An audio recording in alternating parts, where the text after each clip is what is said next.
tips kung saan pag-vlog. Daghan karon nagduduhag vlog. Nagduduha sila kay di pa sila ka mo vlog. Una, nahanglan nimo na agi kay cellphone. Kaya saan pag-vlog kung wala kay magamit pag video-video diha. Kung wag kay cellphone wala kay kapalit. Trabaho. Ang hugas ba kag pinggan na sa merkado? Anak ka dihay inadlaw, 100 karong adlaw, tiguma na siya. Sa kabuan.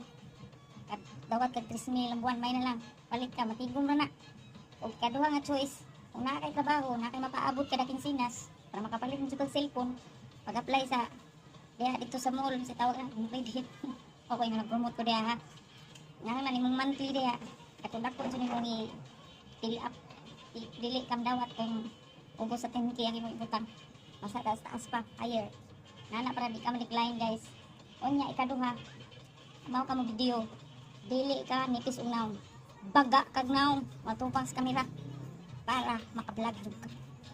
Unya, dili ka ayo duol sa imuhang realidad ang imong ipakita dili what is social media, di ba? Nadiya tanan klase-klase mga tao.